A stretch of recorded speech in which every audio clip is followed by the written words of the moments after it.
ایک بات سنو، الرجال قوامون علی النساء بما فضل اللہ بعضهم علی بعض. یہ مرد آپ کا کتنا بھی نہ کرا ہے، کتنا بھی نہ کرا ہے، لیکن وہ آپ کے سر کا تاج ہے. کیا وہ؟ ارے شوہر کچھ بھی ہے، آپ کی عزت، عصمت، یہ تمام چیزیں محفوظ ہے کس سے؟ شوہری سے. شوہری سے محفوظ ہے. میرے مہربانو سنو، ہم مردوں کا بے دل پتھر نہیں ہے.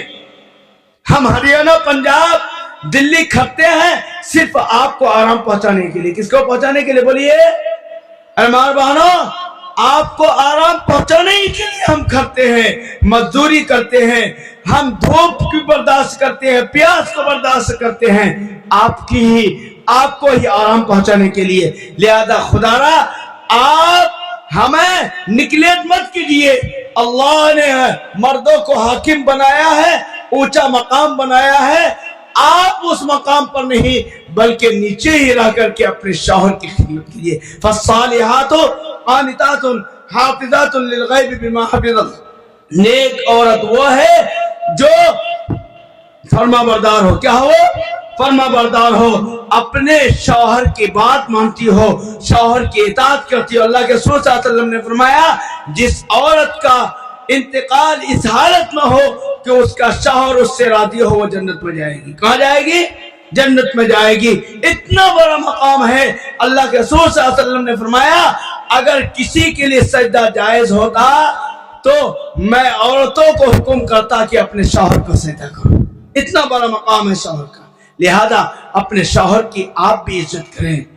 کہیں سے وہ آئے تو آپ فوراً ایک گلاس پانی پیش کیجئے. کہیں سے آئے، ارے جب وہ مانگ لے کہ پانی ایک گلاس دو تو مزہ کہاں ہے؟ بغیر طلب کیے ہوئے آپ پانی پیش کیجئے نا، پھر دیکھیے آپ کا شوہر یہ سوچے گا کہ ہاں میری اہلیہ ہے، ایسی جیون ساتھی ملنی چاہیے. ہاں اپنے شوہر کے سامنے صاف ستھرا رہیے، اپنے شوہر کے سامنے ہنس مکھ رہیے، اپنے شوہر کی تکالیف کو برداشت کیجیے.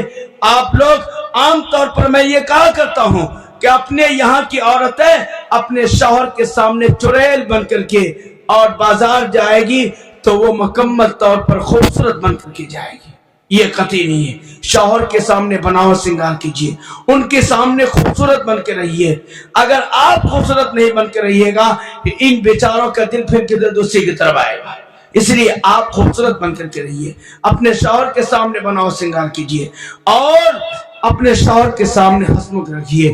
تو یہ چند باتیں میں نے مردوں کو بھی کہا، عورتوں کو بھی کہا.